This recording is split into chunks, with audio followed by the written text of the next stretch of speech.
सभी को नमस्कार। मेरी आवाज सुन पा रहे हैं सेक्रेटरी साहब? सर आ रही है आपकी आवाज। ठीक, धन्यवाद। सर आपकी आवाज बहुत स्पष्ट रूप से आ रही है सर। आज के इस शुभ अवसर पर हम सबके मध्य विराजमान हमारे ग्रामीण विकास मंत्रालय की माननीय राज्य मंत्री और हम सबके आदर के केंद्र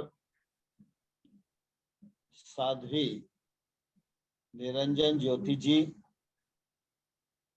ग्रामीण विकास मंत्रालय के सचिव आदरणीय श्री नागेंद्र नाथ सिन्हा जी, आदरणीय श्रीमती अलका उपाध्याय जी, आदरणीय श्रीमती नीता जी और इस विशाल वर्चुअल कार्यक्रम से जुड़ी हमारे स्व सहायता समूह की सभी बहनें और आजीविका मिशन में कार्यरत सभी हमारे मित्रगण, इस वर्चुअल कार्यक्रम में मैं ग्रामीण विकास मंत्रालय की ओर से अपनी सभी बहनों का हृदय से बहुत बहुत स्वागत करता हूं, बहुत बहुत अभिनंदन करता हूं। आज ग्रामीण क्षेत्र में पंडित दीनदयाल उपाध्याय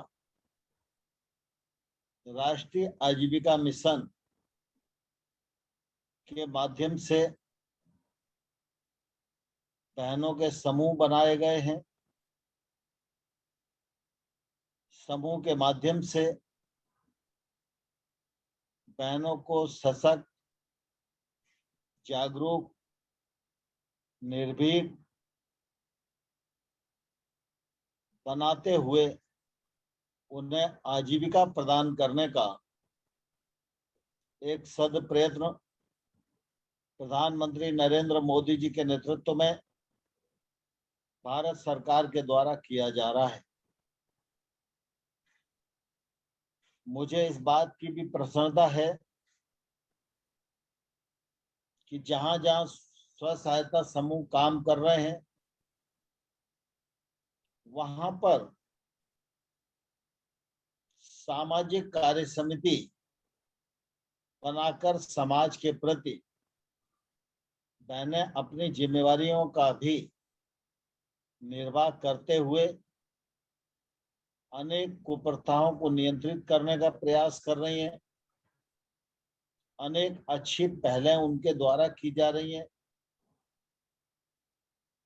और सामाजिक कार्य समिति के माध्यम से जो कृतित्व है वह सामाजिक परिवर्तन का एक महत्वपूर्ण कारक बनता जा रहा है। इसके लिए जहां एक और मैं मंत्रालय की टीम, राज्य सरकार की टीम और सभी सामाजिक कार्य समिति की बहनों को हृदय से बहुत बहुत बधाई देता हूं, बहुत बहुत धन्यवाद देता हूं। मुझे प्रसन्नता है इस प्रकार की अनेक पहलों का देश भर में एकत्रीकरण हुआ है और एक पुस्तक का भी प्रकाशन हुआ है जिसको आज विमोचित किया गया है। यह पुस्तक भी बहुत लोगों तक पहुंचेगी। इसमें सफलता की कहानियां होंगी, हमारी बहनों की भूमिका होगी, तो निश्चित रूप से उसका लाभ और प्रसन्नता दोनों ही हमारी बहनों को मिलने वाली है। हम आजादी के 75 वर्ष मनाने की ओर सने सने बढ़ रहे हैं। आजादी का अमृत महोत्सव देश में उल्लास के साथ मने, हर व्यक्ति, हर नागरिक की भागीदारी इस उत्सव में रहे, यह सरकार की इच्छा है। और इस दृष्टि से सरकार ने समग्र विचार किया है, योजना बनाई है। सरकार के द्वारा जो किया जाने वाला काम है वह कार्य किया जा रहा है, और समाज को भी जोड़कर और सामाजिक क्षेत्र में अनेक कार्यक्रमों की योजना इस अमृत महोत्सव के दौरान की गई है। उसमें भी आप सब भागीदारी बढ़ चढ़ के करें, ऐसा इस अवसर पर मैं अनुरोध करना चाहता हूं। पिछले दिनों जब कोविड का संकट आया तो प्रधानमंत्री जी ने दो बातें कही थी। एक, आत्मनिर्भर भारत के निर्माण की तैयारी में हम सबको लगना है, और दूसरा, आपदा भी आए तो उसको अवसर में बदलने का प्रयत्न हम सबको करना चाहिए। और मुझे कहते हुए प्रसन्नता है कि ये दोनों अभियान देश की जनता जनार्दन ने बहुत गंभीरता से लिए हैं। आज देश का कोई भी कार्यक्रम हो, उस कार्यक्रम में यह कोशिश की जाती है कि इस कार्यक्रम का योगदान आने वाले कल में देश को आत्मनिर्भर बनाने के लिए होगा या नहीं होगा। और अगर इसमें गुंजाइश नहीं है तो कैसे यह आत्मनिर्भर बनाने के काम आ सकता है, यह आज सरकार के विचार का भी विषय है, समाज के विचार का भी विषय है, और यह विषय स्व सहायता समूह का भी विषय बने, और इस पर दृढ़ता पूर्वक हमारी सब बहनें आगे बढ़ें। यह मैं समझता हूं वक्त की जरूरत है, और हम सब लोगों को इस दिशा में सोचना भी चाहिए और काम करना भी चाहिए। जहां तक हमारे देश में बहनों की स्थिति, लैंगिक असमानता और तमाम सारी कुप्रथाएं विद्यमान हैं, लेकिन जैसा कि साध्वी जी हम सबके मध्य जब अपनी बात रख रही थी तो उन्होंने कहा कि समय समय पर परिस्थितियां ऐसी बनी जिनके कारण हिंदुस्तान में कुप्रथाओं का निर्माण हुआ, लेकिन हमारी संस्कृति, हमारा देश, हमारी धरती और हमारी सभ्यता में, हमारे आध्यात्म में महिलाओं का स्थान हमेशा सर्वोपरि रहा है। देश के समक्ष जब जब भी कोई चुनौती आई तो महिलाओं ने अपनी भागीदारी दर्ज की है, चुनौती को स्वीकार भी किया है, चुनौती पर विजय भी प्राप्त की है। चाहे वो 1857 का आजादी का पहला आंदोलन हो, रानी झांसी का नाम और उनका बलिदान आज सारा देश जानता है। आजादी का दूसरा आंदोलन हो, उसमें भूमिका के निर्वहन का सवाल हो, और आजादी के बाद के कालखंडों में भी समय समय पर हम देखेंगे तो महिलाओं की भूमिका उल्लेखनीय रही है। आजादी के बाद 25 जून एक कालखंड आया था जब देश में आपातकाल अपने स्वार्थों की पूर्ति के लिए एक महिला नेता के द्वारा ही लगाया गया था और उस समय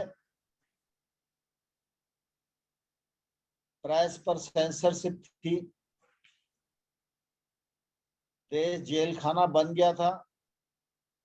उस दौरान भी राजमाता विजयराजे सिंधिया जैसी महिलाओं ने 19 महीने तिहाड़ जेल में काटकर महिलाओं की दृष्टि से देश की आजादी को बहाल कराने में अपनी महत्वपूर्ण भूमिका का निर्वहन किया है। आध्यात्म की दृष्टि से भी अगर हम देखेंगे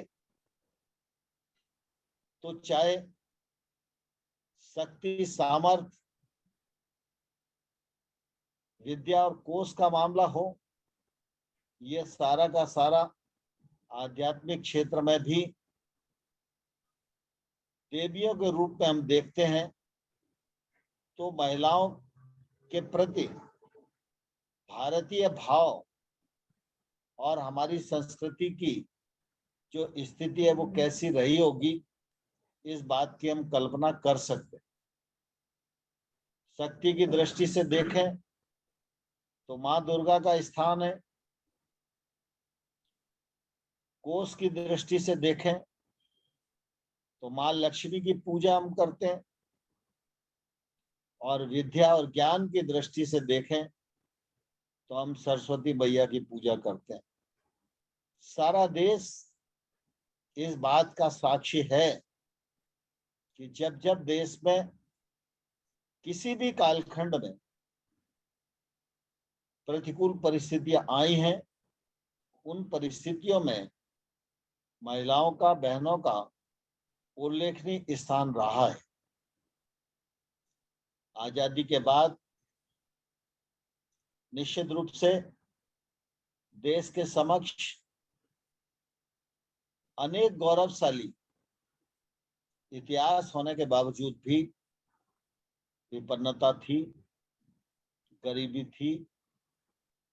लेकिन उस गरीबी पर, विपन्नता पर विजय प्राप्त करने की दृष्टि से जो भारत में प्रयत्न हुआ, वह प्रयत्न भी निश्चित रूप से उल्लेखनीय है। जहां तक बहनों की लीडरशिप का मामला हो, तो लोकतंत्र में सबसे बड़ी संस्था और सबसे विकेंद्रित संस्था जिनकी संख्या 2.5 लाख से ऊपर है, ऐसी ग्राम पंचायतें हमारे देश में काम करती हैं। पंचायती राज की त्रिस्तरीय व्यवस्था है। जिला परिषद है, मध्यवर्ती पंचायत है और ग्राम पंचायत। इस पूरे ग्राम पंचायत सिस्टम में 31 लाख लोग निर्वाचित होते हैं। 31 लाख निर्वाचित प्रतिनिधियों में आज देश में 14 लाख महिलाएं अपनी अपनी ग्राम पंचायतों का प्रतिनिधित्व कर रही हैं। यह हम सबके लिए संतोष की बात भी है और प्रसन्नता की बात भी है। मुझे ध्यान है जब मैं पेयजल और स्वच्छता मंत्रालय में भी काम कर रहा था, उस समय स्वच्छ भारत अभियान शुरू हुआ और स्वच्छ भारत अभियान अगर किसी जगह सबसे आसानी से पूर्ण हुआ तो सबसे पहले वो स्थान थे जिन ग्राम पंचायतों में महिला सरपंच निर्वाचित हुई थी। दूसरा, स्वच्छ भारत को बल देने में स्व सहायता समूह की बहनों की भी बड़ी भूमिका रही है। अगर कहीं सेल्फ हेल्प ग्रुप है और स्व सहायता समूह की भूमिका गांव में है, तो हम आंख बंद करके ये विश्वास कर सकते हैं कि इस गांव में सामाजिक जागरूकता की बुनियाद मजबूत है। जिस गांव में स्व सहायता समूह है, उस गांव में कोई भी कुप्रथा, किसी भी प्रकार की जागरूकता करना सबसे अधिक आसान है। स्वच्छ भारत अभियान का उदाहरण मैंने आप सब लोगों को दिया। जहां जहां सेल्फ हेल्प ग्रुप थे, जहां जहां महिला सरपंच थी, वहां जल्दी से जल्दी गांव को ओडीएफ करने के लिए प्रतिस्पर्धा हुई। महिलाओं ने अनेक प्रकार के तौर तरीके अपनाए, अपने प्रभाव का उपयोग किया, अपने परिवार को भी मनाया, गांव के लोगों को भी मनाया।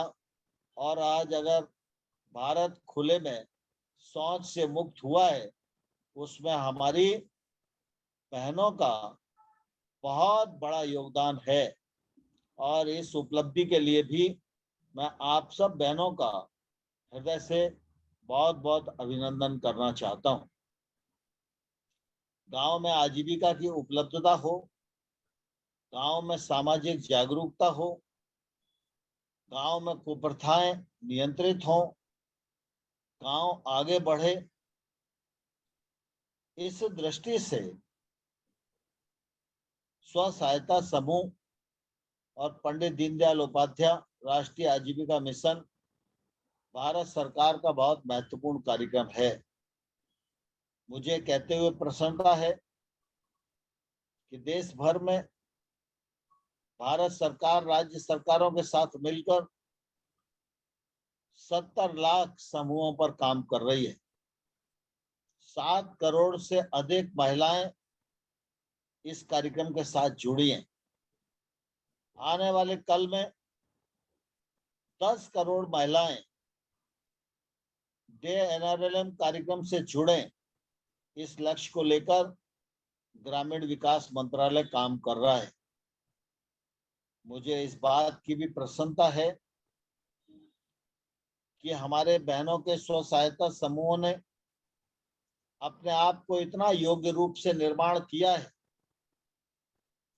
अपने आप को इतना योग्य रूप से तैयार किया है कि देश की बैंकों ने 3.5 लाख करोड़ रुपया लगभग ऋण के रूप में स्व सहायता समूहों को दिया है। आमतौर पर बहुत सुनने में आता है कि लोग बैंक का पैसा ले गए और बैंक का पैसा डूब गया, कंपनियां एनपीए हो गई। लेकिन मैं बधाई देना चाहता हूं स्व सहायता समूह की बहनों को कि वो बचत भी कर रही हैं, सरकार की सहायता भी ले रही हैं, बैंक का ऋण भी ले रही हैं, उत्पादन भी कर रही हैं, विक्रय भी कर रही हैं, अपनी आमदनी को भी बढ़ा रही हैं, अपने परिवार के जीवन स्तर में बदलाव ला रही हैं और बैंक का भी पैसा पूरी जिम्मेवारी के साथ वो जमा करने का काम कर रही हैं। मैं इस मौके पर सभी सेल्फ हेल्प ग्रुप की बहनों को यह कहना चाहता हूं कि जो बात मैं आज के बीच में कह रहा हूं, यह बात मैं बड़े से बड़े फोरम पर गौरव के साथ बोलता हूं कि एक बड़ा उद्योगपति बैंक का पैसा खा सकता है, लेकिन गांव में बैठी हुई स्व सहायता समूह की बहन 1 रुपया भी बैंक का डूबने नहीं देगी। वह ईमानदारी से काम करेगी और जो ऋण लिया है उसको पूरी ईमानदारी के साथ वो चुकाने का काम करेगी। आप सब ने अनुभव किया होगा कि प्रधानमंत्री जी का बल हमेशा गांव, गरीब, किसान, महिला, नौजवान पर ही रहता है और विशेष रूप से महिलाओं का सशक्तिकरण हो, महिलाओं को आजीविका प्राप्त हो, स्व सहायता समूह के माध्यम से गांव खड़ा हो और आत्मनिर्भर भारत के निर्माण में बहनों की अग्रणी भूमिका हो, इस दिशा में वो लगातार चिंतित भी रहते हैं और प्रयत्नशील भी रहते हैं। आत्मनिर्भर पैकेज की जब बात कही गई, उस समय भी प्रधानमंत्री जी ने अपनी दृष्टि से सेल्फ हेल्प ग्रुप को ओझल नहीं होने दिया। प्रधानमंत्री जी ने कहा कि अभी 250 जिलों में ही हम सहायता प्रदान करते हैं, अब देश भर के सेल्फ हेल्प ग्रुप को सरकार सहायता प्रदान करेगी, यह घोषणा भी की गई। अभी सेल्फ हेल्प ग्रुप को 10 लाख रुपए तक का बिना गारंटी के लोन मिल सकता है। उस सीमा को बढ़ाने का काम भी प्रधानमंत्री जी के द्वारा हुआ। पिछले दिनों आप सब ने अनुभव किया होगा, जब प्रधानमंत्री जी ने जनधन अकाउंट खोलने के लिए अभियान चलाया था, उस समय लोगों को लग रहा था जब लोगों के पास पैसा नहीं है तो खाली अकाउंट खोलने से क्या होगा। लेकिन आज हमारी बहनें इस बात की साक्षी है कि अगर अकाउंट नहीं खुला होता तो जनधन योजना के अंतर्गत जो हमारी 20 करोड़ बहनों के खाते खोले गए, प्रधानमंत्री जी ने कोविड में खाद्यान्न तो मुफ्त दिया और अभी भी चौथे चरण में खाद्यान्न मुफ्त दिया जा रहा है, लेकिन नकदी की भी जरूरत घर चलाने के लिए होती है और इसलिए 500 रुपए की 3 किस्तें 20 करोड़ 65 लाख बहनों के खाते में पहुंचे। यह जनधन खाते से ही सुनिश्चित हुआ है और मुझे कहते हुए प्रसन्नता है कि 20 करोड़ 65 लाख बहनों को 31,000 करोड़ रुपया उनके अकाउंट में भेजकर उनको नकदी देने का काम प्रधानमंत्री नरेंद्र मोदी जी के द्वारा इस कालखंड में हुआ है। कोरोना वायरस का जब संकट आया तो पहले दौर में देश भर में बहुत अफरा तफरी थी। जिन साधनों की आवश्यकता थी उन साधनों का अभाव था। किसी ने नहीं कहा कि हमारी स्व सहायता समूह की बहन सैनिटाइजर बनाए या मास्क बनाए, लेकिन बहन गांव-गांव में बैठी थी, एक तरफ कोविड प्रोटोकॉल का पालन करा रही थी, समाज को जागरूक कर रही थी और दूसरी तरफ मास्क सिलने का काम और सैनिटाइजर बनाने का काम भी हमारी स्व सहायता समूह की महिलाओं ने बखूबी किया है। इसकी सर्वत्र प्रशंसा हुई। प्रधानमंत्री जी ने भी अपने वक्तव्य में इस बात का कई बार उल्लेख किया है। यह हम सब लोगों के लिए निश्चित रूप से बहुत ही गौरव की बात है।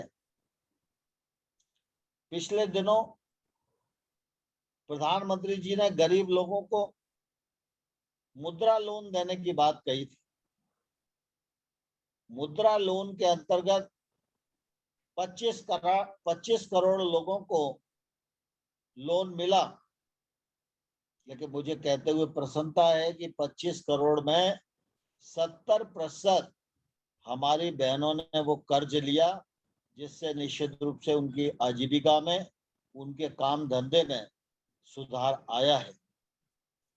कोरोना वायरस का संकट दोबारा आया तो दूसरे संकट में भी ग्रामीण क्षेत्र में हमारी स्व सहायता समूह की बहनों ने आशा वर्कर के साथ, आंगनवाड़ी वर्कर के साथ, ग्राम सचिव के साथ, सबके साथ मिलकर जो एक देशव्यापी भूमिका का निर्वाह करना चाहिए था, उस भूमिका का निर्वाह हमारी स्व सहायता समूह की बहनों ने किया। लेकिन आज दूसरा दौर थम गया है, लेकिन ये संकट अभी टला नहीं है। आने वाले कल में तीसरी लहर ना आए, हम सब की ईश्वर से कामना है। लेकिन तीसरी लहर आए